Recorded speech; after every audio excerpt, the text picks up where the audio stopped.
بسم الله الرحمن الرحيم. السلام عليكم ورحمة الله وبركاته. بسم الله الحمد لله بنعمته تتم الصالحات. أشهد أن لا إله إلا الله وحده لا شريك له وأشهد أن محمدا عبده ورسوله من لا نبي ولا رسول بعده. فقال الله جل وعلا في كتابه الكريم: أعوذ بالله السميع العليم من الشيطان الرجيم. بسم الله الرحمن الرحيم. يا أيها الذين آمنوا اتقوا الله حق تقاته ولا تموتن إلا وأنتم مسلمون. أما بعد. Bapak-bapak dan ibu-ibu jemaah kaum muslimin wal muslimat, a'azzani Allah wa iyyakum. Alhamdulillah, kita kembali bersyukur kepada Allah Subhanahu wa taala. Dan kita terus bersyukur kepada Allah karena tidak ada satupun detik kehidupan yang kita lewatkan kecuali kita berada pada kenikmatan yang besar dari Allah Subhanahu wa taala. Dan alhamdulillah, ketika Allah menggerakkan hati-hati kita ke rumah Allah yang mulia ini bukti Allah telah memberikan sebuah kenikmatan yang istimewa untuk kita. Kata Syekh Muhammad bin Shalih Al-Utsaimin rahimahullahu taala, kata beliau, nikmat istimewa itu bernama ketaatan kepada Allah Subhanahu wa taala. Karena kalau nikmat dunia, nikmat harta, nikmat jabatan itu Allah berikan kepada semua makhluknya.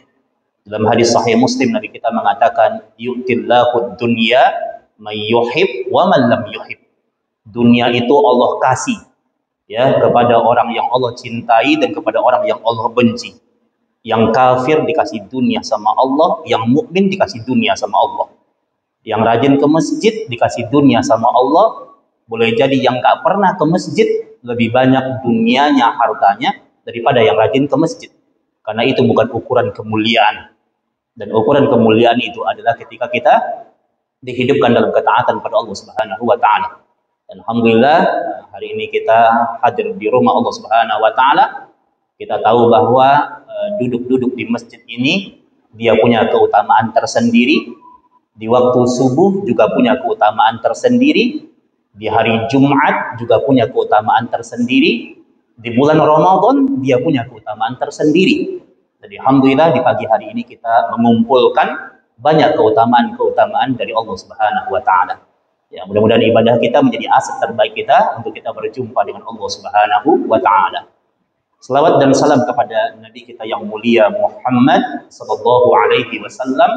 Mudah-mudahan tercurahkan juga kepada para keluarga beliau, kepada para sahabatnya, dan kepada kita umatnya yang mudah-mudahan tetap terus istiqamah berjalan di bawah naungan Al-Quran dan As-Sunnah yang beliau bawa. Ikhwani fiddin, a'azani Allah wa iyyakum. Hari ini kita akan memasuki babak terakhir atau putaran terakhir di Ramadan. Kita akan memasuki babak final di Ramadan yang disebut dengan Ashrul Awakhir min Ramadan, yaitu 10 hari di akhir bulan Ramadan. Dan kita tahu tentu setiap orang-orang yang beriman, maka setiap mereka mengimpikan malam Lailatul Qadar. Setiap mereka ingin meraih atau mendapatkan Lailatul Qadar. Kita harus tahu semua orang yang beriman, orang kafir, orang mukmin, orang munafik, semuanya pasti akan bertemu dengan Lailatul Qadar. Semuanya. Selagi orang itu dia hidup sampai akhir Ramadan, maka semuanya dipastikan bertemu dengan malam Lailatul Qadar. Tapi ingat, tidak semua yang bertemu itu mendapatkan Lailatul Qadar. Tidak semua yang bertemu mendapatkan Lailatul Qadar. Sama dengan Ramadan. Ramadan semuanya bertemu. Ya, orang mukmin, orang kafir bertemu dengan Ramadan. Tapi tidak semua orang bertemu dengan Ramadan mendapatkan kemuliaan Ramadan. Makanya para ulama membahas pengertian dengan mendapatkan Lailatul Qadar adalah orang yang didapati beribadah bersungguh-sungguh di dalamnya. Kalau ketemu, semuanya akan ketemu. Ya, kalau kita masih dihidupkan sampai akhir Ramadan, semua kita akan ketemu. Tapi tidak semua yang bertemu akan mendapatkan kemuliaan dari Lailatul Qadar. Lailatul Qadar, Laila itu artinya malam, Al-qadar ini kalau kita menyimak dalam tafsir Mu'tabar yang dijelaskan oleh para ulama, al-qadar itu maknanya banyak. Al-qadar itu bisa maknanya takaran, bisa maknanya ketetapan, bisa maknanya ketentuan, bisa maknanya ukuran. Tapi Syekh Abdurrahman An-Nasir As-Sa'di, maka beliau mengatakan al-qadar itu maknanya adalah kemuliaan. Berdasarkan firman Allah Subhanahu wa taala dalam surah Az-Zumar ayat 67, ketika Allah mengatakan wa ma qadarullah haqqa qadri. Ini Allah menceritakan tentang kondisi musyrik zaman dahulu. Wa ma qadarullah, mereka tidak memuliakan Allah sebagaimana mestinya. Maka qadar di sana maknanya adalah kemuliaan. Maka ulama sepakat bahwa malam Lailatul Qadar itu adalah malam yang penuh dengan kemuliaan. Malam yang Allah janjikan keberkahan di dalamnya. Sampai Allah menurunkan surat khusus yang berbicara tentang Lailatul Qadar. Ya, surat Al-Qadar ya, dan semua kita hafal dengan surat ini. Setiap asatis di momentum-momentum ini sering membacakan ayat itu. Dan Allah mengatakan bahwa malam Lailatul Qadar itu lebih baik daripada 1000 bulan. Lailatul Qadri khairum min alfi syahr. Dia lebih baik daripada 1000 bulan. Jadi kita harus ingat bahwa ketika orang didapati beribadah di malam Lailatul Qadar itu yang lebih baik daripada 1000 bulan, maka ingat Lailatul Qadar itu tidak sama dengan 1000 bulan. Tidak sama, tapi dia khairum. Dia lebih baik. Ya, jadi orang beribadah di malam itu, maka itu lebih baik dari 83 tahun 4 bulan. Nah, ini cara-cara Allah Subhanahu wa taala agar usia pahala kita lebih panjang daripada umur kita. Ya, umur kita terbatas ya Pak ya. Paling cuma 80 tahun, 90 tahun, 100 tahun udah jarang. Tapi Allah itu sayang sama kita. Allah ingin usia pahala kita lebih panjang daripada umur kita. Kenapa kita penting berbekal sebanyak-banyaknya? Karena kita akan mudik dalam sebuah rentan perjalanan waktu yang sangat panjang. Ya, kampung halaman adalah kampung akhirat. Waktu yang begitu panjang. Dan waktu yang begitu panjang ini butuh perbekalan yang banyak. Dan salah satu caranya Allah menganugerahkan kita di Ramadan adanya malam Lailatul Qadar. Bagaimana cara kita mendapatkannya? Para ulama membahas, kata para ulama, cara yang pertama adalah dengan cara kita bersemangat. Bersemangat bersungguh-sungguh beribadah di 10 hari di akhir bulan Ramadan. Kita bersemangat bersungguh-sungguh beribadah di 10 hari di akhir bulan Ramadan. Ya, dalam sebuah sabda Nabi yang mulia, Nabi kita mengatakan taharrau, ya, berburulah, carilah, kejarlah. Ya, wa fi riwayatin ukhra, dalam riwayat yang lain Nabi kita mengatakan iltamisu, maka carilah malam Lailatul Qadar fil asril awakhir min Ramadan, cari di 10 hari di akhir bulan Ramadan. Atau dalam riwayat lain dikatakan fil witri min al asril awakhir min Ramadan, cari Lailatul Qadar itu di malam-malam ganjil di 10 hari di akhir bulan Ramadan. Maka ini menunjukkan kepada kita tentang kita dianjurkan untuk beri'tikaf. Ya, i'tikaf itu asal katanya aqafah, uqufan, artinya berdiam diri di masjid dengan segala bentuk rangkaian ibadah dan ketaatan kepada Allah Subhanahu wa taala. Ya, di 10 hari terakhir kita bertahan dalam rangka untuk menegakkan ketaatan kepada Allah Subhanahu wa taala. Dan Imam Ahmad mengatakan, kata beliau, i'tikaf itu adalah kita menceraikan dunia. Menceraikan dunia dalam rangka untuk fokus dalam ketaatan kepada Allah. Nah, dan ini sunnah Nabi yang mulia. Aisyah radhiyallahu taala anha cerita kepada kita, kata Aisyah, "Idza daqala al-ashr al-awakhir min Ramadan shadda mi'dharahu." Nabi itu kalau sudah masuk 10 hari di akhir Ramadan, kata Aisyah, Nabi itu mengencangkan ikat pinggangnya. Mengencangkan ikat pinggangnya ini Pak, ini menunjukkan semangat.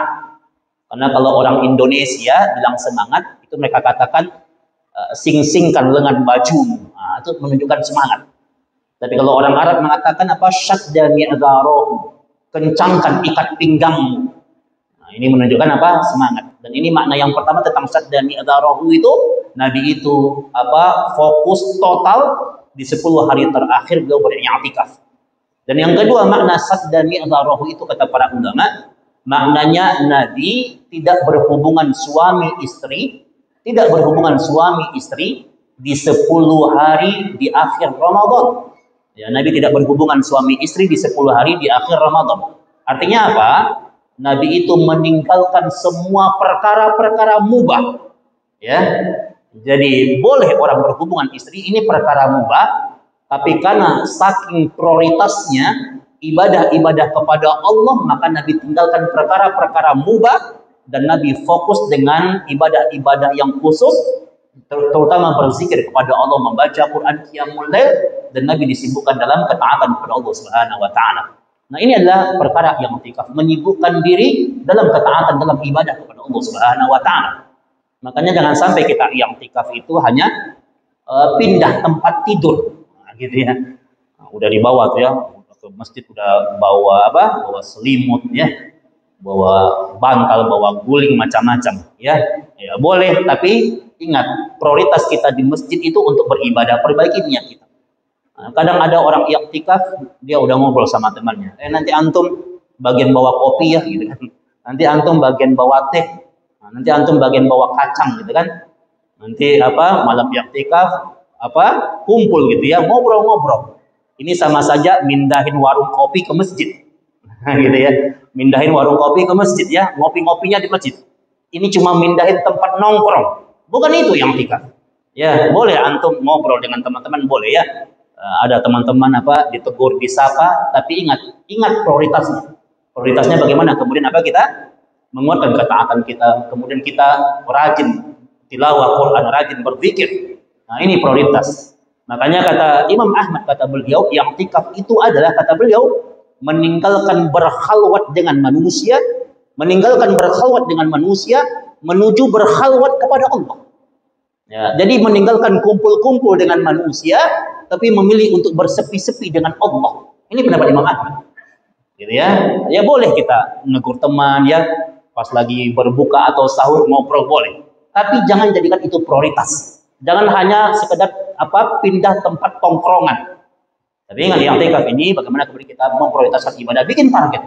Selama i'tikaf umpamanya kita akan mengkhatamkan Quran dalam 10 hari. Sehingga kita punya kesibukan dalam rangka untuk meraih keutamaan dari 1000 bulan ini, yaitu malam Lailatul Qadar. Dan ingat, Lailatul Qadar itu dia akan berlangsung mulai dari maghrib, kata para ulama, mulai dari maghrib sampai terbit fajar, sampai azan subuh berkumandang. Makanya ingat, di Lailatul Qadar semua kebaikan yang tegak pada malam itu semuanya akan dihitung sama dengan 1000 bulan. Ya, kebaikannya lebih baik daripada 1000 bulan. Orang yang sholat maghrib di malam itu maghribnya sama dengan kemudian dia beribadah selama 1000 bulan. Orang yang bersedekah di malam itu, maka kebaikannya sama dengan orang yang bersedekah melebihi daripada 1000 bulan. Makanya ini malam-malam keutamaan, di mana kemudian di 10 hari terakhir ini, karena kita nggak tahu, ya kita nggak tahu jatuhnya Lailatul Qadar itu pada malam keberapa, maka mari kemudian kita mengoptimalkan ibadah di seluruh 10 malam di akhir bulan Ramadan. Nah, ini hal-hal yang kemudian menjadi sebuah sunnah-sunnah yang mulia. Bagaimana kemudian Allah Subhanahu wa taala memberikan jalan dan kemudahan kepada kita untuk kita mendapatkan Lailatul Qadar. Kemudian ikhwani fiddin, a'azanallahu wa iyyakum, perkara yang kedua agar kita meraih sebuah pahala dan kebaikan yang lebih banyak, yang lebih baik daripada 1000 bulan. Perkara yang kedua yang harus kita lakukan adalah, kata para ulama, dengan cara kemudian kita menjaga sholat wajib kita, sholat 5 waktunya kita di masjid berjamaah, dan terutama 2 waktu sholat, yaitu sholat Isya dan sholat subuh. Jadi sholat 5 waktu semuanya laksanakan di masjid. Paksakan diri kita untuk ke masjid. Dan terutama yang paling penting kita perhatikan juga, yaitu sholat Isya dan sholat subuh. Ini 2 waktu sholat yang paling berat bagi orang-orang munafik. Jadi kata Nabi, cara kita mengukur kemunafikan, apakah kita termasuk orang munafik atau tidak, itu salah satu caranya. Ketika masuk waktu Isya dan waktu subuh, bagaimana respon hati kita? Kalau kita merasa berat, maka boleh jadi ya ikhwan, itu masih ada kemunafikan dalam diri kita.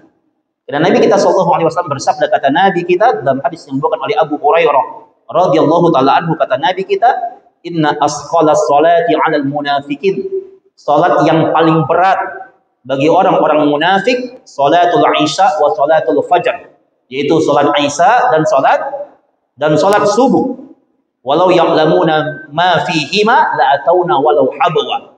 Kalaulah mereka tahu keutamaan isya dan subuh, maka mereka akan tetap berangkat ke masjid walaupun dalam keadaan merangkak. Nah, ini karena saking utamanya salat isya berjamaah dan salat subuh berjamaah. Bahkan Nabi kita mengatakan bahwa barang siapa yang menjaga dua waktu salat di waktu gelap, maka Allah jamin surga untuknya. Dan dua waktu gelap itu yang dimaksud adalah salat isya dan salat subuh. Dan apa kaitannya menjaga waktu isya dan waktu subuh dengan Lailatul Qadar? Perhatikan hadis sahih yang mulia ini yang dibawakan oleh Utsman bin Affan radhiyallahu taala anhu. Kata Nabi kita, "Man shallal isya fi jama'atin." Barang siapa yang dia salat isyanya berjamaah, dia salat isya berjamaah, fa ka'annama qama nisfal laili, maka sesungguhnya dia seolah-olah atau akan dinilai baginya sama dengan sholat nisfal laili, setengah malam. Ya. Wa man shalla subha fi jama'atin. Barang siapa yang subuhnya berjamaah, isya berjamaah, subuhnya juga berjamaah, fa ka'annama shallal laila kullah. Maka sesungguhnya dia sama dengan sholat satu malam suntuk, nilai pahalanya. Makanya kata Imam Syafi'i rahimahullahu taala, kata beliau, kalau ada orang yang isyanya berjamaah dan subuhnya berjamaah, maka sesungguhnya dia telah mendapatkan malam Lailatul Qadar. Ya, karena sesungguhnya isya berjamaah itu pahalanya setengah malam, subuh berjamaah itu pahalanya isya dan subuh berjamaah pahalanya satu malam suntuk. Nah, kata para ulama, standar minimalnya adalah bagaimana kemudian kita menjaga isya berjamaah dan subuh berjamaah. Ikhwani fiddin, hadis ini hadir bukan untuk kita menggampang-gampangkan. Jangan sampai kita, udah Ustaz, nggak usah iktikaf deh. Gitu ya, udah aja deh isya berjamaah sama subuh berjamaah. Bukan itu maksudnya. Hadis ini hadir dalam rangka untuk memberikan optimis kepada kita. Agar setiap orang mukmin yang bersungguh-sungguh diberikan sikap optimis oleh Allah bahwa kesungguhan kita menegakkan ketaatan kepada Allah itu akan membuat kita mendapatkan Lailatul Qadar. Kata para ulama, ketika ditampakkan kepada kita berbagai macam kemudahan-kemudahan beribadah, maka cari ibadah yang paling utama. Ya, jadi yang paling utama tadi apa? Antum yang i'tikaf di 10 hari terakhir. Yang paling utama tadi apa? Antum mencari Lailatul Qadar minimal di malam-malam ganjil. Maka ketika Nabi kita cerita bahwa dengan isya berjamaah itu setengah malam pahalanya, subuh berjamaah itu pahalanya satu malam suntuk, ini Allah memberikan kemudahan betapa sesungguhnya mendapatkan Lailatul Qadar itu adalah kemudahan bagi orang-orang yang kemudian apa? Mereka diberikan kesungguhan beribadah dalam ketaatan kepada Allah Subhanahu wa taala. Ya, makanya kalau kita bicara tentang tanda-tanda orang yang dapatin Lailatul Qadar, ulama membahas tidak ada satupun dalil yang secara terperinci dan detail bicara tentang tanda-tanda pasti orang yang dapatin Lailatul Qadar. Kita sering dulu dengar beberapa khurafat, ya, cerita yang dibuat-buat di masyarakat. Ya, kata dia apa? Banyak orang yang mengatakan bahwa Lailatul Qadar itu tanda dapatnya itu ketika terjadi kejadian-kejadian atau peristiwa-peristiwa aneh, peristiwa-peristiwa yang unik. Ya, ada pohon yang sujud umpamanya, ada rumah yang apa diguncang, nah itu dapat Lailatul Qadar. Ada yang mengatakan demikian. Ini tidak ada dalilnya. Ada yang mengatakan ada orang yang kemudian dia bisa melihat terang benderang di tengah kegelapan. Nah, ini khurafat yang berkembang. Kata para ulama, ini tidak ada asal usulnya dalam syariah kita. Ya, tanda orang dapat Lailatul Qadar itu kata para ulama, maka dilihat hadis Ramadan bagaimana keistiqomahan dia dalam ketaatan kepada Allah. Ya, itu tandanya. Ya, sampai apa? Waqala ba'dus salaf, sebagian para ulama salaf mengatakan, kata mereka, min fawadil hasanati al-hasanatu ba'daha. Ya, ma ma'naha? Maknanya adalah al-hasanatu tatba' bil hasanati ba'daha. Jadi tanda orang dapatin Lailatul Qadar itu ketika habis Ramadan, maka kebaikan-kebaikan yang pernah dia jalankan di Ramadan, maka dia pertahankan di luar Ramadan. Ini bab istiqamah.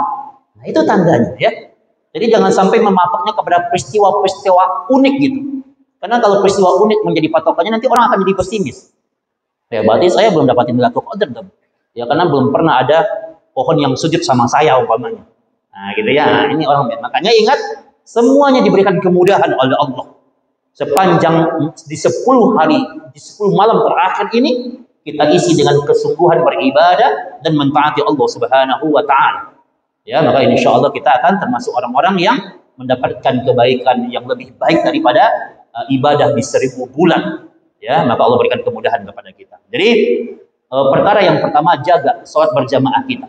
Ya, ini apa yang paling ditekankan, yaitu isya berjamaah dan subuh berjamaah. Tapi yang terbaik ya, dan yang dianjurkan, diwajibkan oleh syariah ini, bagaimana setiap kita kemudian kita menegakkan sholat berjamaah 5 waktu di rumah Allah Subhanahu wa taala.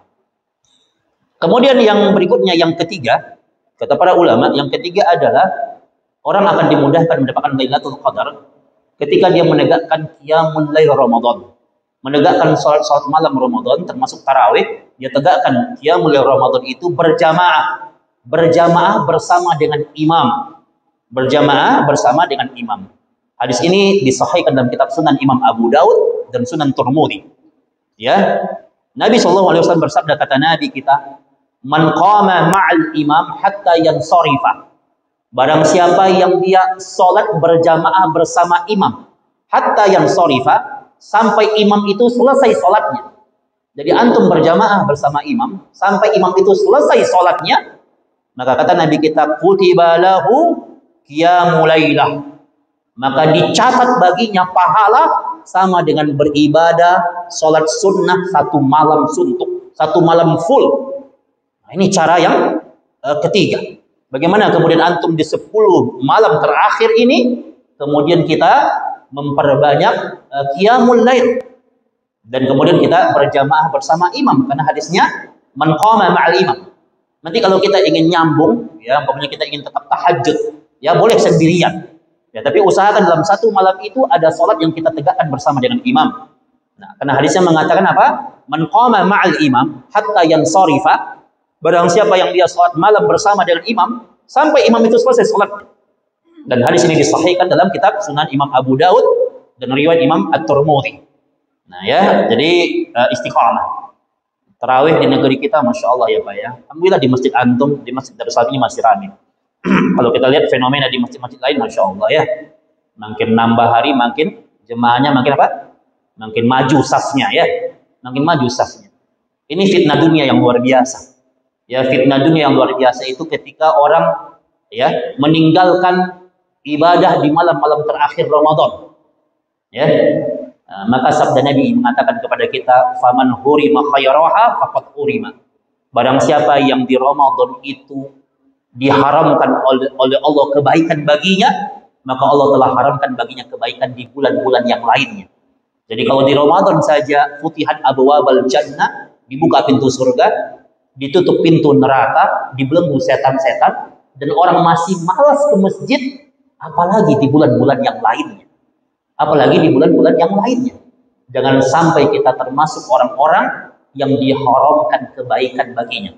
Ramadan ini penentu. Penentu kemuliaan seseorang atau penentu kehinaan seseorang. Ya, makanya fitnah dunia yang terbesar adalah ketika kita meninggalkan Ramadan di akhir-akhir Ramadan. Padahal Ramadan itu makin berakhir, itu makin hebat keutamaannya. Ya, makin hebat fadilahnya. Ya, bagi antum yang mungkin di akhir-akhir Ramadan mudik ya, mudik pulang kampung, mungkin tarawih berjamaah mungkin nggak bisa karena safar ya. Tapi jangan tinggalkan ibadah-ibadah yang lainnya. Antum bisa di mobil memperbanyak berzikir kepada Allah. Antum bisa memperbanyak beristighfar kepada Allah, laksanakan. Jangan meninggalkan. Ya, lakukan apa yang bisa kita lakukan. Karena kaidah usul itu mengajarkan man la yudraku kullu la yutraku kullu.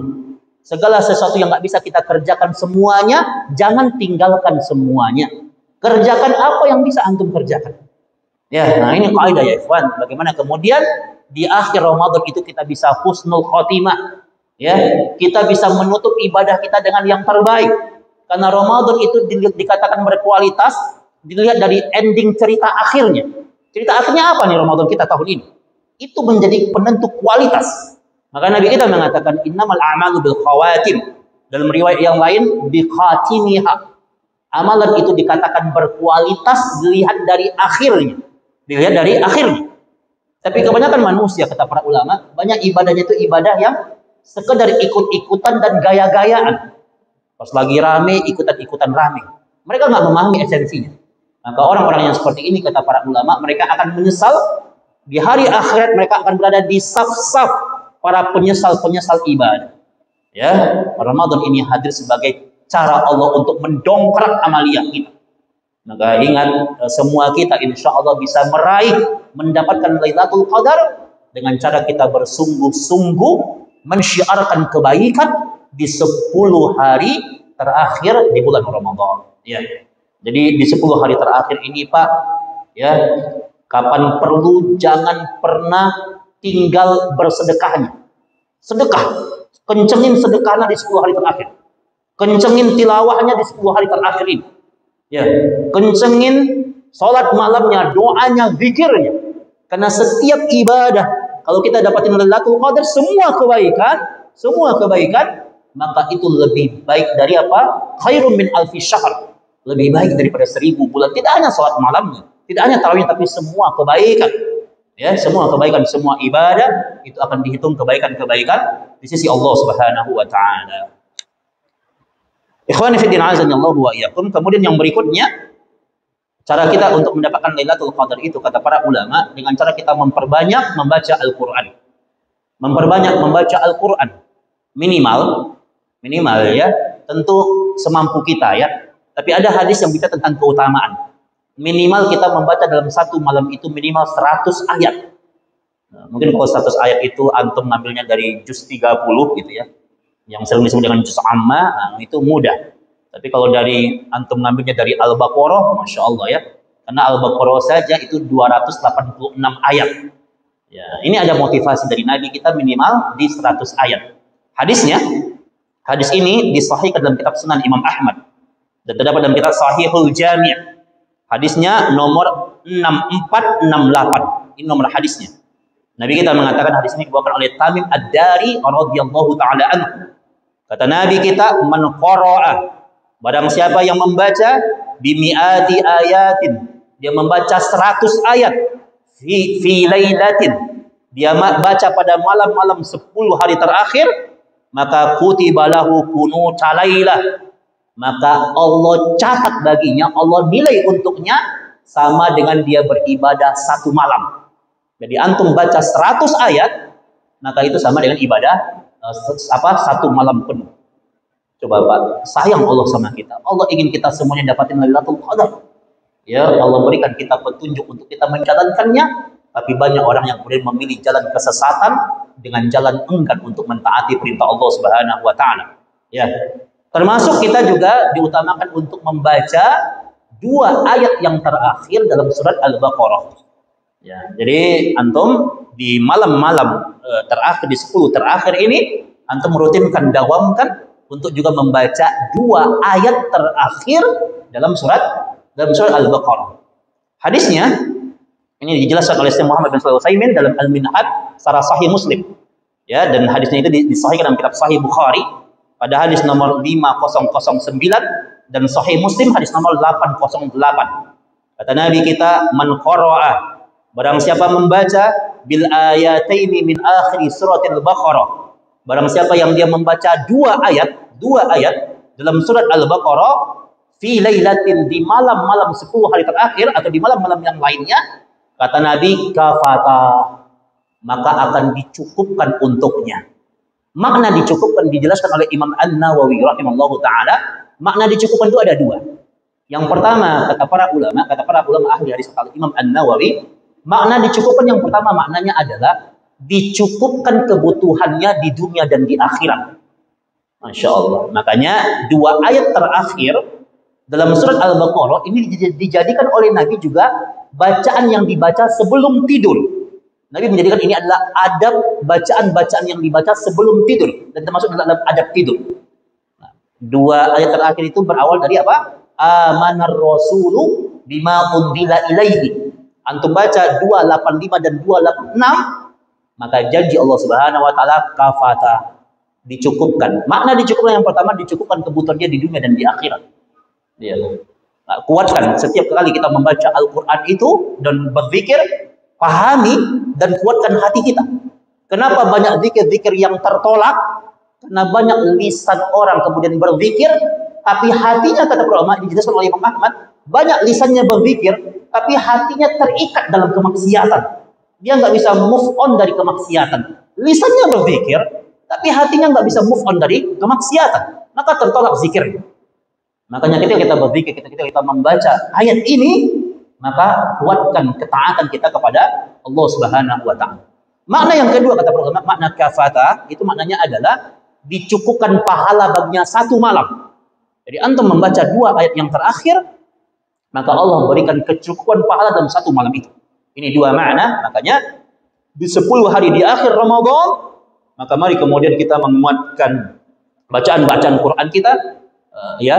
Mari kita motivasi, kita kuatkan, kita baca dalam satu malam itu minimal 100 ayat, dan sempurnakan dengan cara kita membaca dua ayat yang terakhir dalam surat Al-Baqarah. Maka insya Allah Allah akan memberikan kebaikan-kebaikan dan kemuliaan untuk kita. Dan ini penjelasan tentang apa dicukupkan ini juga dikuatkan oleh ulama, oleh Qadhi bin Iyad, bahwa orang yang membaca dua ayat yang terakhir dalam surat Al-Baqarah, maka Allah akan berikan kecukupan pahala untuknya. Masya Allah. Allah berikan banyak kemudahan. Makanya ingat, ada sebuah perkataan yang begitu tegas dari Imam Syafi'i rahimahullah ta'ala. Apa kata beliau? Perhatikan perkataan ini. Beliau katakan, kata beliau, hanya pecundang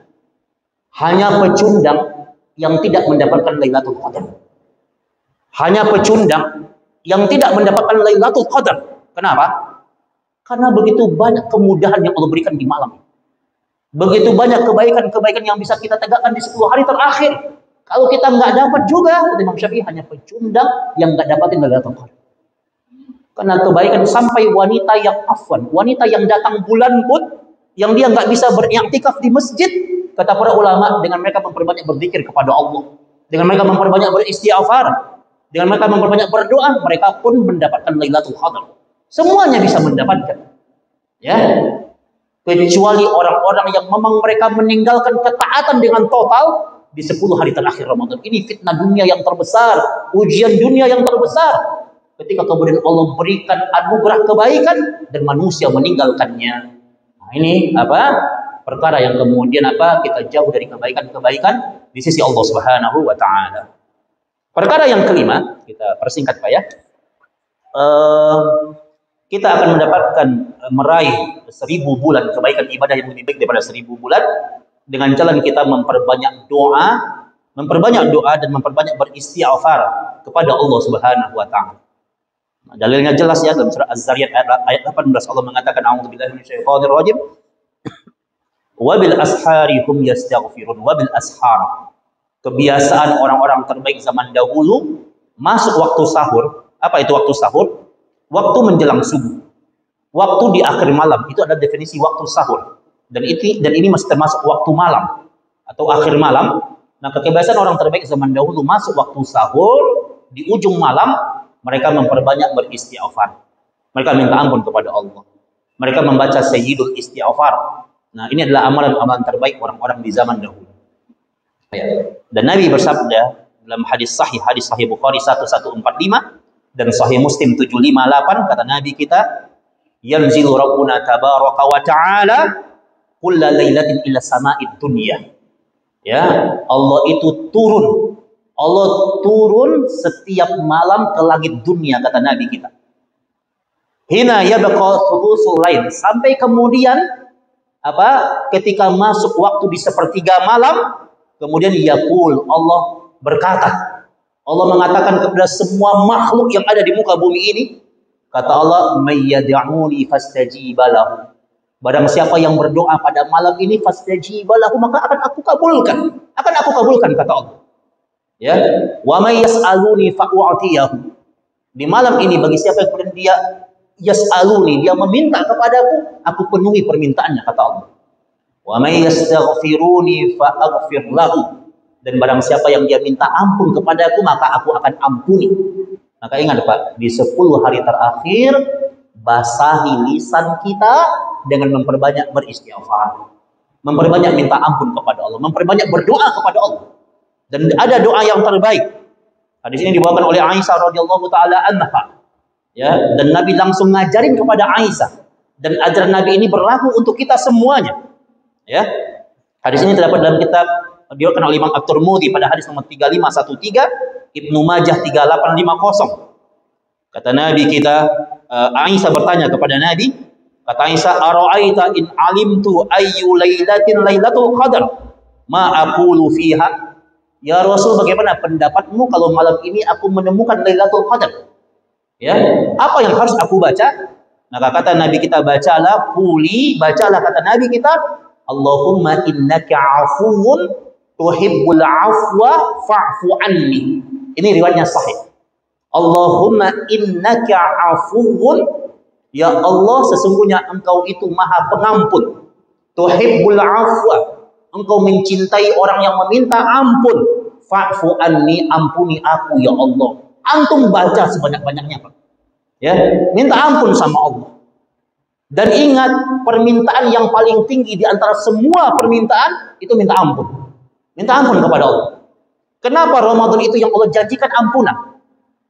Hampir semua penceramah mungkin yang ada di masjid ini membacakan sebuah hadis kepada kita tentang keutamaan Ramadan itu. Man shoma Ramadhana imanan wa ihtisaban ghufira lahu ma taqaddama min dzambi. Barang siapa yang berpuasa di siang hari Ramadan, menegakkan malam-malam Ramadan, maka apa balasan Allah?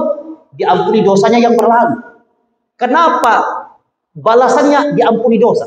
Kenapa Allah tidak katakan saja diberikan pahala yang banyak?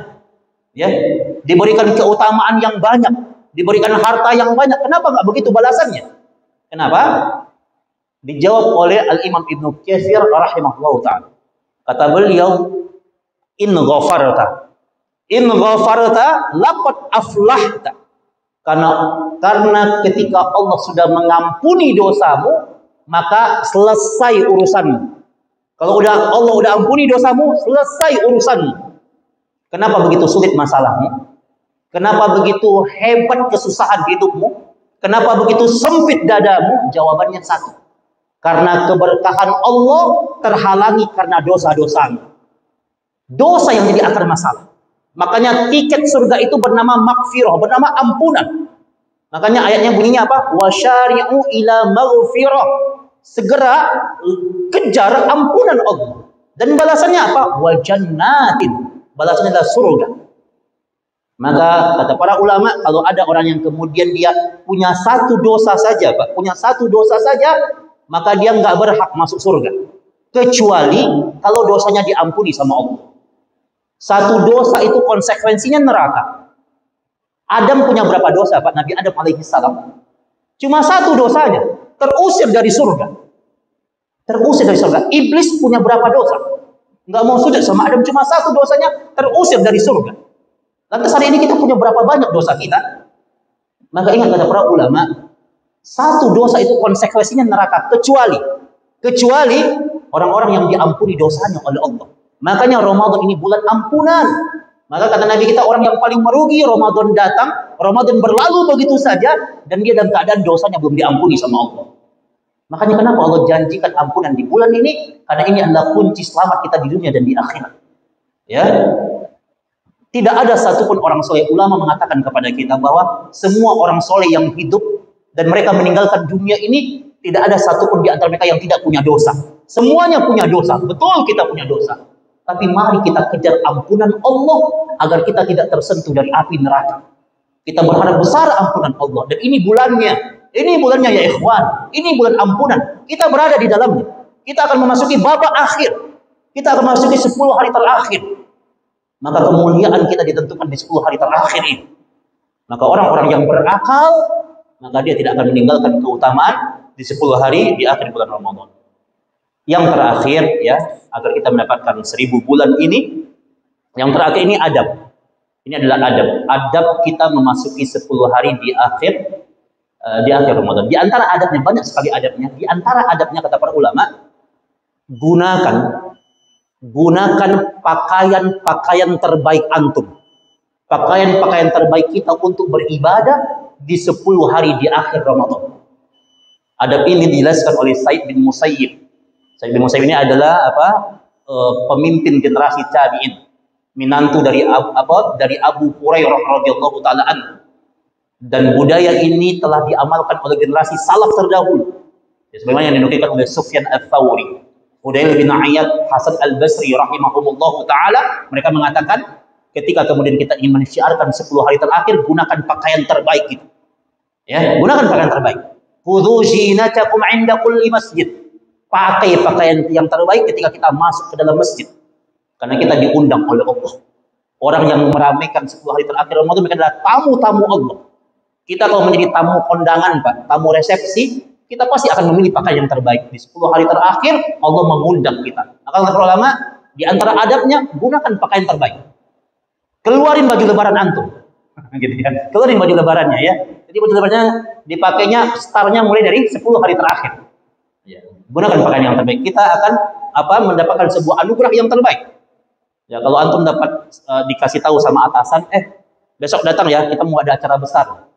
Dan kata atasan kita, nanti kamu di acara itu, kamu nanti akan diumumkan, akan mendapatkan penghargaan yang terbaik. Kita mau pakai pakaian yang biasa-biasa aja atau pakaian yang terbaik? Kita pasti akan memilih pakaian yang terbaik. Ini Allah mengundang kita. Ya, makanya di antara adab kata para ulama salaf menghadapi 10 hari yang terakhir, gunakan pakaian yang terbaik. Pakaian yang terbaik itu tentu artinya bukan pakaian yang mahal. Ya, pakaian yang terbaik yang layak kita gunakan untuk beribadah. Ya, bagi kaum akhwat silakan ke masjid ya. Karena Nabi itu ketika di 10 hari terakhir, Nabi itu juga membangunkan keluarganya. Bahkan budaya i'tikaf setelah Nabi wafat, maka istri-istri Nabi juga beriktikaf. Maka la tamna'u nisa'akum ilal masjid. Wahai para suami, jangan larang wanita kalian untuk i'tikaf di masjid. Jangan larang mereka. Ya, kecuali kalau mereka memang lagi datang bulan. Bagi wanita yang masih dalam keadaan suci, ya silakan beriktikaf di masjid. Dengan syarat Dengan syarat dapat izin dari suaminya. Dan mereka bisa untuk menjaga kehormatan mereka. Ya, bagi wanita usahakan kalau ke masjid jangan pakai wangi-wangian. Ya, ini ada kaidah-kaidah yang terikat. Nah, jangan menggunakan pakaian yang mencolok. Jaga kehormatan, tutup aurat. Ini kaidah, gitu ya. Dan dapat izin dari suaminya ya. Nah, ini syariah ini mengajarkan kepada kita bagaimana kemudian kita mampu untuk mentaati mensyiarkan agama Allah Subhanahu wa taala dengan sunnah-sunnah yang diajarkan oleh Nabi Shallallahu Alaihi Wasallam. Ya, dan kita ma'ruf di kita ya sebuah hadis dalam hadis Sahih Muslim nomor 91 ketika Nabi kita mengatakan innallaha jamil yuhibbul jamal. Allah itu indah dan Allah itu mencintai keindahan. Jadi kalau kita datang ke masjid dengan pakaian yang bagus ya, dan kita memang harus bergagah-gagah depan Allah. Ya, bercantik-cantik di depan Allah. Ya, bergagah-gagah di depan Allah ya. Jangan depan manusia, depan Allah. Ya, kalau kita sholat malam, qiyamul lail di rumah kita umpamanya, di rumah kita kemudian kita qiyamul lail, gitu, nggak ada orang yang melihat, maka itu saatnya kita bergagah-gagah depan Allah, karena Allah yang melihat. Ya, ini kaidahnya bagaimana kemudian kita beribadah itu tampil yang terbaik di hadapan Allah Subhanahu Wa Taala. Ya, Allah itu indah dan mencintai keindahan. Al-kibru, sedangkan kesombongan kata Nabi, batarul haq wa ghamtun nas. Kesombongan adalah batarul haq, menolak kebenaran dan meremehkan manusia. Kenapa Nabi itu bicara tentang pakaian yang indah? Nabi kaitkan dengan kesombongan. Kenapa? Karena banyak manusia yang salah paham. Ya, orang banyak beranggapan kalau ada orang yang punya pakaian yang indah, dia pergi ke masjid, dianggap dia sombong. Kata Nabi, sombong itu bukan itu. Ya, sombong itu bukan itu. Sombong itu adalah menolak kebenaran dan meremehkan manusia. Kalau antum ke masjid menggunakan pakaian yang terbaik, itu bukan kesombongan. Itu menjalankan sunnah-sunnah Nabi ya sesuai yang dicontohkan oleh Nabi dan para sahabatnya dan para ulama yang terbaik di zaman dahulu. Ya, dan ini kaidah bagaimana kemudian kita bisa memaksimalkan ketaatan kita pada Allah Subhanahu wa taala. Ya, hadis yang terakhir kata Nabi kita, innallaha yuhib. Allah itu sangat mencintai ayyura athara ni'matihi ala abadihi. Hadis ini terdapat dalam hadis Sunan Imam Tirmidzi 2819. Allah itu cinta kepada seorang hamba yang dia melihatkan bekas kenikmatan yang Allah berikan kepadanya. Ya, dia punya pakaian yang bagus, dia pakai pakaian yang bagus. Itu Allah cinta sama dia. Dia punya kendaraan yang bagus, dia pakai kendaraan yang bagus. Itu Allah cinta sama dia. Ya, itu dia memperlihatkan apa kepada Allah, tujuannya untuk mentaati Allah, tujuannya bukan untuk menyombongkan diri, bukan untuk berlebih-lebihan, bukan untuk perkara-perkara yang mubazir. Maka Allah mencintai orang yang memperlihatkan kenikmatan, bekas kenikmatan yang Allah berikan kepada dia, sepanjang memang itu tidak melanggar batasan-batasan yang ditetapkan oleh Allah Subhanahu wa taala. Ikhwani fiddin, barangkali ini yang bisa kita sampaikan, mudah-mudahan Allah memberikan kebaikan kepada kita di malam-malam 10 hari terakhir. Mari kita semangat, ya, semangat. Biarkan sebagian orang meninggalkan rumah-rumah Allah, antum yang hadir kuatkan semangatnya, tuntaskan sampai akhirnya. Ya, perkara ibadah itu enggak hari ini kita rasakan nikmatnya, hari ini mungkin hati kita tenang, ini kenikmatan yang besar. Tapi kenikmatan yang sesungguhnya, surga yang sesungguhnya itu bukan di dunia. Ad-dunya sijnul lil muslim wal jannatu lil kafir. Dunia ini penjara bagi orang-orang yang beriman. Kita akan dipenjara selama 10 hari terakhir untuk kita untuk kita kemudian menikmati ketaatan, dan surganya kita itu nanti di akhirat. Ya, surganya kita di akhirat. Maka mari kita berlelah-lelah dalam kehidupan dunia ini dalam ketaatan agar nanti kita menikmati surga yang Allah janjikan. Ya. Itu saja. Selanjutnya ada tanya jawab ya, kepada para jemaah, kalau ada yang mau disampaikan silakan. Ya, tafadhol. Ya, silakan Pak, siapa aja. Ya, boleh di belakang saya. Ya, ya Pak, silakan Pak. Waalaikumsalam warahmatullahi wabarakatuh.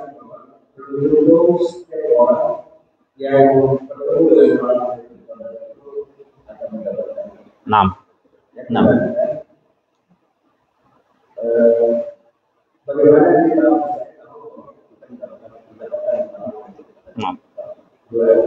apakah persyaratan kalau misalnya di rumah? Ya.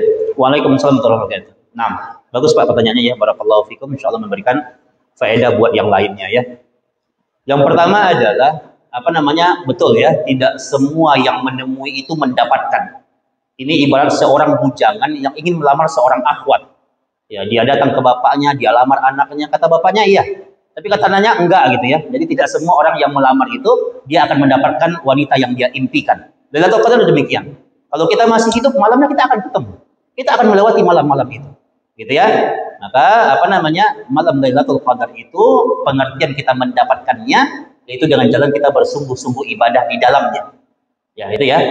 Kemudian yang harus kita perhatikan bahwa i'tikaf itu adalah amalan yang paling utama. Ya, amalan yang paling utama untuk mendapatkan Lailatul Qadar. Amalan yang paling utama. Dan ulama membahas, kalau kita baca semua kitab fikih mu'tabar di Sahih Fikih Sunnah itu dikatakan bahwa di Lailatul Qadar itu pahala orang itu bertingkat-tingkat, Pak. Bertingkat-tingkat pahalanya. Ada yang pahalanya sempurna dengan cara dia beriktikaf, dan dia jalankan tadi. Dia tidak hanya i'tikaf, ya, dia tidak hanya pindah tempat tidur, dia i'tikaf, dia berzikir, dia beribadah, dia menceraikan. Kata Imam Ahmad, dia apa? Dia ceraikan dunia ini. Dia khusus berkhalwat dengan Allah. Bahkan kata para ulama, hadis ini tentang Lailatul Qadar itu berkaitan dengan syafaat. Kita tahu ya, satu di antara manusia yang dapatin syafaat di hari akhirat nanti, kata Nabi apa? Rajulun dzakarallah khalian fafadat ainahu. Itu seseorang yang kemudian dia bersepi-sepi dengan Allah dan dia berzikir kepada Allah. Ketika dia berzikir, dia membayangkan kemuliaan keagungan Allah dan dia menangisi dosa-dosanya. Dan itu adalah momentum yang bisa kita lakukan di 10 hari terakhir. Termasuk orang yang dapat syafaat itu, kata Nabi, rajulun qalbuhu mu'allaqatun fil masajid. Seseorang yang hatinya terikat dengan masjid. Ingat, orang-orang yang beriktikaf itu hatinya terikat dengan masjid. Maka ini i'tikaf itu menjadi keutamaan yang luar biasa. Tapi untuk mendapatkannya bertingkat-tingkat gitu. Mungkin kalau bagi wanita yang dia enggak sempat ke masjid, dia di rumah dan dia kemudian mengisi waktu dengan berzikir kepada Allah. Ya, dia membaca ayat-ayat yang dia hafal umpamanya. Ya, kemudian dia memperbanyak beristighfar atau dia membaca doa Allahumma innaka afuwun tuhibbul afwa fa'fu anni, maka dia telah mendapatkan. Kalau memang dia istiqomah dalam 10 hari terakhir itu, maka dia telah mendapatkan. Tapi tentu pahalanya bertingkat-tingkat di hadapan Allah. Nah, ini faedahnya. Maka di antara sunnah yang terbaik, kata para ulama, ketika banyak kemudahan ibadah yang Allah hadirkan kepada kita dengan dalil yang sahih, dengan dalil yang benar, maka orang mukmin akan mengambil yang paling utama. Nah, yang paling utama itu adalah kita semuanya berdiam diri di masjid, mengisi dengan ketaatan, Dan itu yang sebenarnya apa? Yang tikaf. Ini yang paling utama. Dan ini adalah apa? Pahala seutama-utamanya pahala di sisi Allah Subhanahu wa taala. Jadi pengertian mendapatkan 1000 bulan itu semua rangkaian kebaikan, Pak. Ya, antum berkata-kata baik di malam itu, maka perkataan antum yang baik di malam itu lebih baik daripada 1000 bulan. Antum sholat di malam itu, sholat antum di malam itu lebih baik daripada 1000 bulan. Nah, ini faedahnya. Jadi insya Allah Allah berikan banyak kemudahan kepada kita. Karena ibadah itu tidak Allah syariahkan kecuali manusia mampu memikulnya. Ya, la yukallifullahu nafsan illa wus'aha. Jadi jangan sampai nanti masih ada yang berdalih gitu ya. Ya, Nabi mah wajar Ustaz, ya, kan Nabi gitu ya.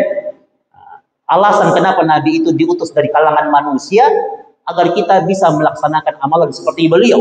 Walaupun memang ada kekhususan Nabi pada bab penyampaian risalah dakwah. Tapi pada prinsip ibadah, pada hakikatnya ibadah-ibadah yang dilakukan oleh Nabi kita bisa melakukannya. Makanya Nabi kita mengatakan ana basyarum mithlukum. Saya ini manusia yang sama seperti kalian. Nah, maka Nabi itu dijadikan role model ibadah agar kemudian kita bisa menjalankannya. Gitu. Nah, oh ya, bagaimana supaya kita kemudian kita tahu dapatin Lailatul Qadar? Ya, tadi saya sudah sampaikan ya, jemaah kaum muslimin, begini, tidak ada satupun dalil yang secara khusus, ya, secara detail menjelaskan tentang tanda orang dapat Lailatul Qadar. Adapun berbagai khurafat yang berkembang, umpamanya tentang fenomena alam atau tentang kejadian yang unik atau peristiwa yang aneh yang dulu sering kita dengar, yang kalimatnya kila wa kola, katanya gitu ya, tanpa adanya sebuah dalil. Ada yang mengatakan pohon bisa sujud, rumah itu bergoyang goncang gitu ya, ada orang yang bisa melihat terang dalam kegelapan. Ini tidak ada asal usulnya. Ulama membahas kenapa hikmahnya Allah nggak ngasih tahu tanda detail orang dapatin Lailatul Qadar. Kenapa? Dibahas oleh para ulama, oleh Imam Hasan Al-Basri, kata beliau, agar orang tidak ujub, tidak sombong dengan ibadahnya, dan agar dia tidak meremehkan dosa. Takutnya kalau dikasih tahu, si fulan dapat Lailatul Qadar gitu, kan udah sama ibadah dengan 83 tahun nih gitu kan. Nah, dia udah meninggalkan ketaatan, itu yang dikhawatirkan. Makanya Allah nggak ngasih tahu siapa yang dapat Lailatul Qadar. Tapi ulama membahas secara umum berdasarkan dalil yang umum. Kata para ulama, tanda kebaikan diterima, tanda dapat Lailatul Qadar itu kata para ulama, min thawabil hasanati al hasanatu ba'daha. Yaitu ketika kemudian kebaikan-kebaikan yang kita jalankan di Ramadan kita pertahankan kebaikan itu sampai nanti di luar Ramadan. Istiqomah itu adalah tanda secara umum orang dapatin Lailatul Qadar. Di Ramadan kita rajin ke masjid, di luar Ramadan kita masih rajin ke masjid, insya Allah kita termasuk orang-orang yang dapatin Lailatul Qadar. Di Ramadan kita rajin sholat malam, rajin bersedekah. Ya, maka kalau itu kita pertahankan ya di luar Ramadan, karena ulama mengatakan bahwa indikator suksesnya Ramadan itu dilihat dari 11 bulan berikutnya. Nah, kalau itu kemudian kita jalankan, maka insya Allah ini adalah cara Allah memudahkan kita untuk mendapatkan Lailatul Qadar. Barakallahu fiikum. Wallahu a'lam. Nah, ya, tafadhal, siap dulu, Pak. Iya. Iya, silakan siapa, Pak? Iya. Iya. Iya, Pak. Ya, dia udah yang megang mic ya, udah megang mic ya. Ya. Waalaikumsalam warahmatullahi wabarakatuh.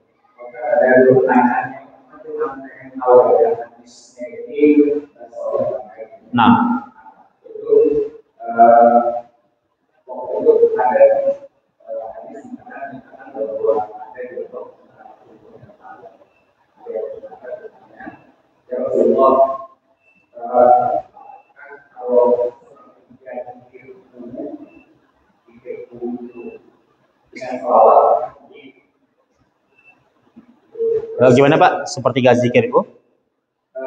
Zikir yang dilakukan salah satu hari itu isinya 30% adalah Salawat. Nah, itu baik. Kemudian lagi kalau setengah dari zikir itu isinya salawat, itu lebih baik. Kalau semuanya bersalawat, itu gimana Rasulullah? Itu lebih baik lagi. Nah, sementara kita berlakukan ya nasi atau salawat itu kan berzikir atau nasi yang rasa tahu di situ, jadi kita lebih baik salawat.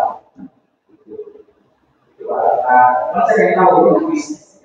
Nah, kemudian yang kedua ini Iya, baik Pak. Pengalaman saya berdasarkan apa yang disampaikan oleh Pak Ustaz, Iya. bahwa jika kata Allah, kalau kita masih terikat dengan maksiat, terikat ya. Iya. Iya. Pengalaman saya lagi, Nah. itu soal video. Iya. Salah satunya di yang dikatakan Allah itu adalah sholat. Karena itu langsung diterima oleh Rasulullah. Ada kondisi aku, kondisi kita. Nah.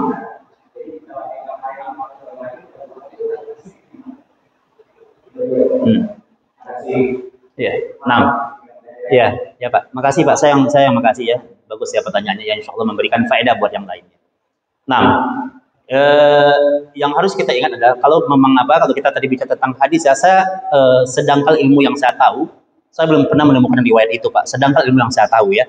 Jadi, tapi yang tadi antum sampaikan Pak, ini tidak menghilangkan tentang keutamaan berselawat. Betul, banyak sekali hadis-hadisnya yang tentang keutamaan berselawat. Sampai Nabi kita mengatakan, man shalla alayya sholatan, sallallahu alaihi asyratan. Barang siapa yang berselawat kepadaku 1 kali, maka Allah berselawat kepadanya 10 kali. Bayangkan, Allah berselawat kepada kita. Artinya Allah mengucapkan selamat gitu. Kita kan kalau diucapin selamat sama orang yang mungkin kita cintai atau sama pimpinan kita, mungkin kita akan senang. Tapi bayangkan pemilik alam ini itu berselawat kepada kita kalau kita selawat kepada Nabi Sallallahu Alaihi Wasallam. Ini keutamaan yang luar biasa. Betul, tidak ada satupun yang memungkiri bahwa selawat ini adalah bagian dari bentuk zikir-zikir yang utama, bentuk kalimat-kalimat thayyibah yang paling utama, betul, gitu ya. Sampai Nabi kita mengatakan barang siapa yang sering-sering berselawat kepada aku, kata Nabi, halat lahu syafaati.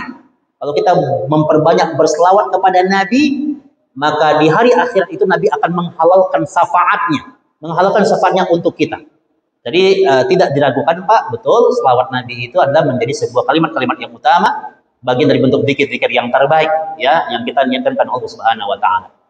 Yang kedua, begini, kita harus pahami bahwa maksud dari perkataan yang disampaikan oleh para ulama terdahulu bahwa ketika lisan berzikir tapi hati terikat dengan maksiat, maka itu Allah akan menolak gitu. Kenapa itu kemudian disampaikan? Maksud dari hati yang terikat itu, hatinya masih cenderung dalam kemaksiatan. Dia masih ingin berbuat maksiat. Ya, bedakan orang yang terjebak dengan kemaksiatan gitu. Kalau terjebak dengan kemaksiatan dia khilaf, maka itu bisa terampuni oleh zikirnya. Kalau dia terkhilaf gitu ya. Tapi kalau kemudian dia sengaja, artinya kemudian dia lisannya kemudian dia berzikir, tapi kemudian hatinya masih ingin kembali kepada kemaksiatan, Imam Syafi'i menyebutnya dengan taibu kadzab. Yaitu para tukang-tukang taubat yang pendusta. Apa maksud yang beliau sampaikan? Kata beliau, ada orang yang kemudian dia merencanakan taubat, seiring dengan merencanakan taubat, dia kembali merencanakan bikin dosa. Nah, itu yang nggak boleh. Kan orang yang taubat nasuha pun kan pasti terjebak juga dengan dosa kan? Antum taubat nasuha malam ini, antum sholat, umpamanya kita sholat tahajud, kita qiyamul, kita doa, kita nangis gitu kan? Dan kita taubat. Apakah dijamin besok pagi dia nggak bikin dosa? Ya, nggak bisa dijamin. Hari ini apalagi zaman sekarang, kita baru buka jendela rumah kita aja udah dosa yang terlihat gitu kan. Artinya orang nggak bisa terhindar dari perkara-perkara dosa. Tapi maksudnya ada orang yang merencanakan dosa. Nah, jadi hatinya terikat dengan maksiat itu, dia merencanakan dosa. Dia bertobat tapi dia kembali merencanakan dosa. Makanya Allah katakan dalam sebuah hadis qudsi, kata Allah bilang sama nabinya Muhammad SAW, kata Allah, ya Muhammad, wahai Muhammad, kata Allah, akhbir ala ummatik, sampaikan kepada semua umatmu Muhammad, sampaikan kepada semua umatmu. Apa kabar yang Allah sampaikan? Kata Allah, fa innallaha ta'ala, sesungguhnya Allah Subhanahu wa taala itu Ghafurur Rahim. Bilang sama umatmu Muhammad, bilang semuanya kepada mereka bahwa Allah itu Maha Pengampun, Maha Penyayang. Betul, Allah itu sayang sama kita. Ketinggian dosa tidak akan pernah mengalahkan ketinggian ampunan. Ampunan jauh lebih tinggi.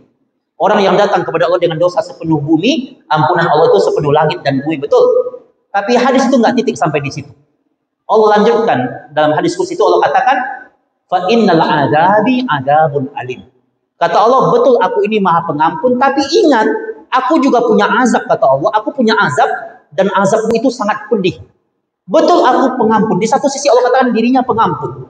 Tapi di sisi lain Allah mengatakan, aku punya azab. Apa maksudnya kata para ulama? Jangan pernah meremehkan dosa. Ketika kemudian kita beristighfar atau kita tadi berselawat, maka tanaman di hati kita, ya Allah, kita benci dengan dosa, kita benci dengan kemaksiatan, sehingga kita nggak mau kembali dalam kemaksiatan. Tapi kalau kemudian kita terjebak dalam dosa, kita udah berupaya terjebak dalam dosa, maka segera kembali minta ampun kepada Allah Subhanahu wa taala. Jadi ingat, konsekuensi dosa itu adalah azab dari Allah. Allah yang bilang, "Fa innal azabi adzabun alim." Ingat aku ini punya azab, azab itu sangat pedih kata Allah. Nah, maka dari perkara ini menunjukkan kepada kita bagaimana kemudian kita terus beramal soleh. Kalau kemudian kita terkhilaf dalam salah dan dosa, maka segera minta ampun kepada Allah. Nah, gitu ya Pak ya. Barakallahu fikum. Ada lagi?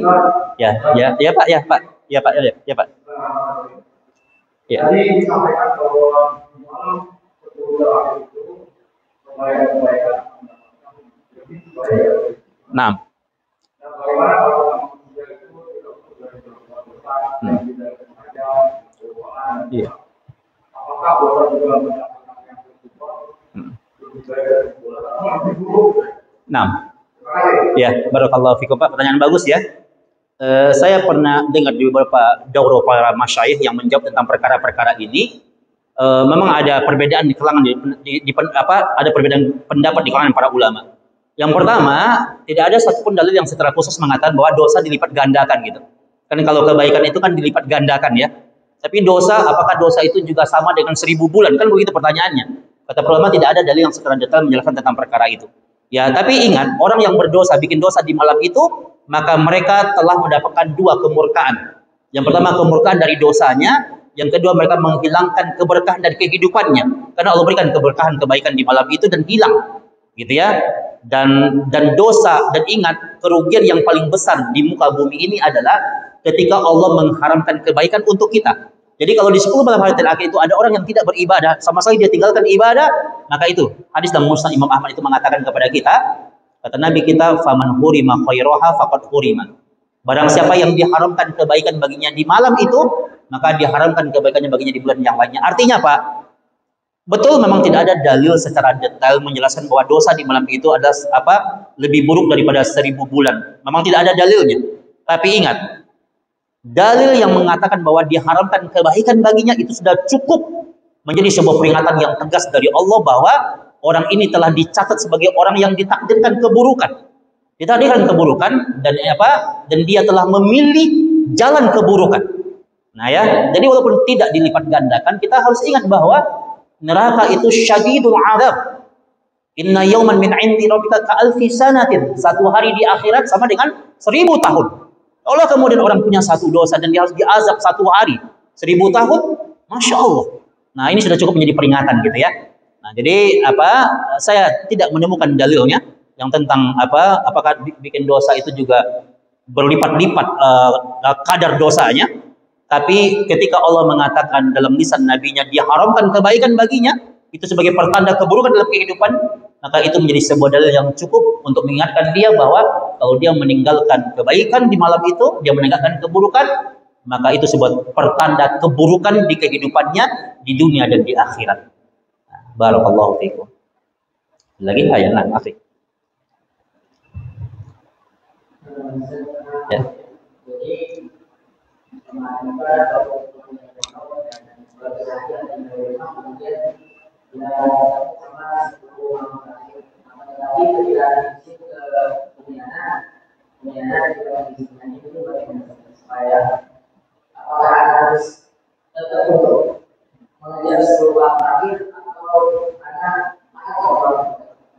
Nah, pertama dialog dengan orang tua baik-baik ya, dialog dengan uminya baik-baik, jelaskan baik-baik gitu ya, dan cari tahu kenapa umi itu tidak mengizinkan. Cari dulu alasannya gitu. Ya kalau memang dia tidak mengizinkan, mungkin takutnya anaknya izinnya i'tikaf, takutnya nanti nggak i'tikaf gitu, takutnya nanti nongkrong di mana-mana umpamanya begitu. Kalau itu menjadi kekhawatiran uminya umpamanya, berikan pemahaman. Ya ini anakmu ini umi minta izin dalam rangka untuk meraih kebaikan. Bukankah setiap kebaikan yang dilakukan oleh anak itu, maka orang tua nanti akan dapatin pahalanya. Berikan pemahaman, ngomong baik-baik ya. Saya rasa tidak ada satupun manusia yang keras ya di muka bumi ini. Kalau kemudian Allah melembutkan hati mereka dengan kemudahan yang Allah berikan, maka insya Allah nanti akan dilembutkan. Jadi antum tetap ikhtiar ya, ikhtiar berusaha, ngomong baik-baik ya, pilih banyak cara untuk melembutkan hati orang tua kita, yakinkan orang tua kita. Kalau memang orang tua kita dengan omongan kita kemudian masih tidak mengizinkan, minta bantu sama yang lain. Ya, mungkin kalau kita punya paman, mungkin adiknya, uminya gitu ya, atau punya saudara, minta tolong ke yang lain kemudian untuk meyakinkan umi gitu ya. Nah gitu. Jadi kaidah syariah mengatakan la ta'ata lil makhluk fi maksiatil khaliq. Tidak boleh ada ketaatan kepada makhluk pada hal-hal yang mendurhakai perintah Allah. Maka tentu caranya tahu dulu alasannya. Kenapa beliau melarang? Takutnya memang beliau melarang demi kebaikan kita tuh. Mungkin dia mengira mungkin jarak rumah dengan masjid terlalu jauh mungkin. Ya. Cara yang terakhir adalah mungkin di lingkungan kita kan ada masjid kan. Nah, mungkin salah satu cara kita untuk kemudian agar kita masih tetap beriktikaf, mungkin kalau yang jauh uminya nggak ngizinin mungkin. Tapi mungkin kalau masjidnya samping rumah, mungkin uminya ngizinin gitu. Karena masih terlihat anaknya gitu kan. Nah, gitu ya. Nah, ini hal. Jadi konsep ketaatan itu ketika memang ada sebuah kendala, maka jangan tinggalkan semuanya, kerjakan semuanya. Mungkin uminya nggak setuju kalau iktikafnya mungkin 10 hari full. Karena mungkin harus bantu orang tua mungkin. Nah, jadi antum nggak apa-apa, antum ambil aja di malam-malamnya gitu. Mungkin uminya nggak setuju kalau itikafnya itu 10 harinya full malam-malamnya. Mungkin ada kerjaan buat bantuin orang tua. Ini mumpung pulang dari pondok gitu kan. Nah, nanti antum ambil aja malam-malam ganjilnya gitu. Nah, ya, jadi banyak jalan ya. Banyak jalan menuju ketaatan ya. Nah, jadi dialog. Dan aneh yakin bahwa pasti diizinkan. Mungkin kalau diizinkan full mungkin yang tadi dinyatakan mungkin berat mungkin. Tapi seorang anak itu harus mengambil jalan-jalan yang terbaik. Kalau memang 10 hari full mungkin nggak diizinkan, mungkin orang tua kita butuh mumpung pulang gitu kan, maka ambil. Nah, gitu caranya ya. Tetap ngomong baik-baik, tidak boleh melawan ke orang tua, tidak boleh berkata kasar, ya. Minta izin baik-baik. Nah, gitu ya. Ya, baik, cukup. Satu lagi. Oh ya.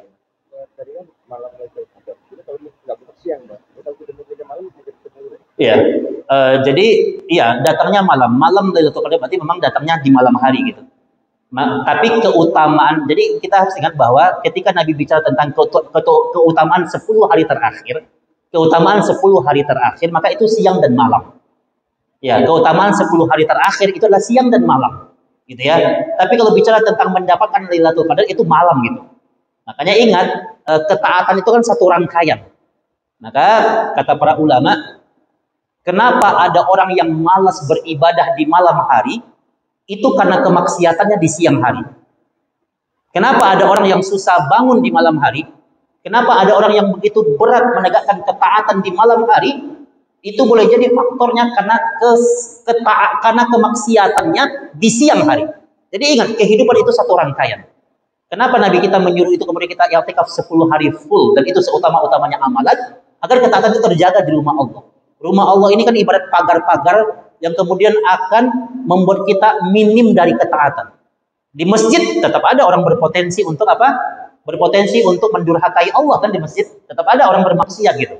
Di masjid dia buka HP-nya gitu kan ada potensi-potensi maksiat kan di masjid juga.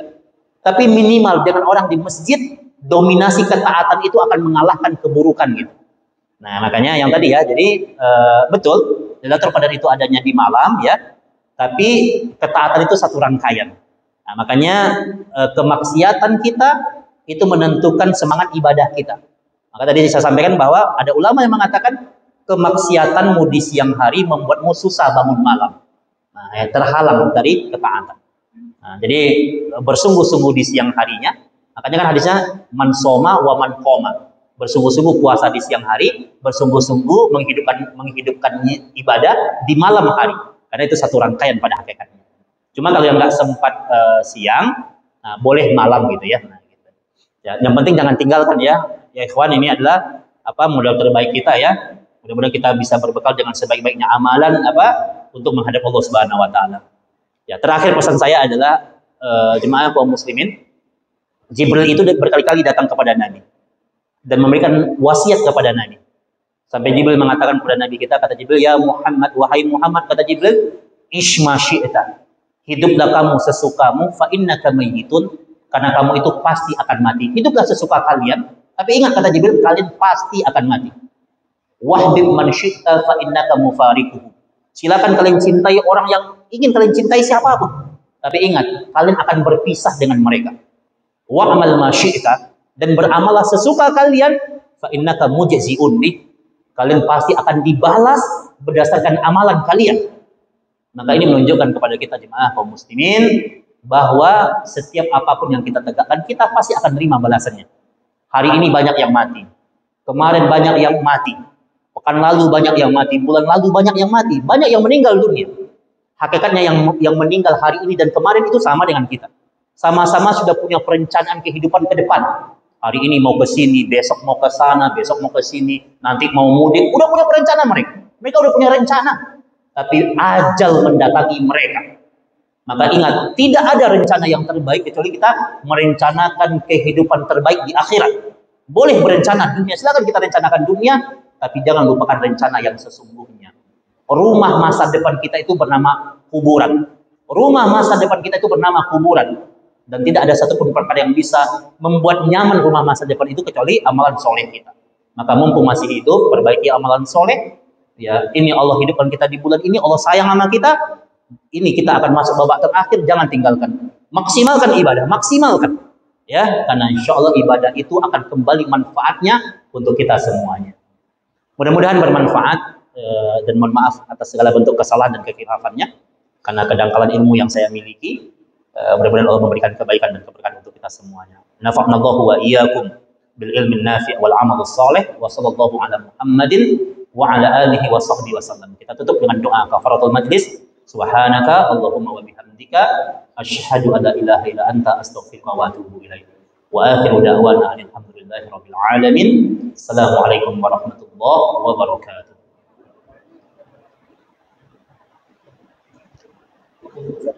Masya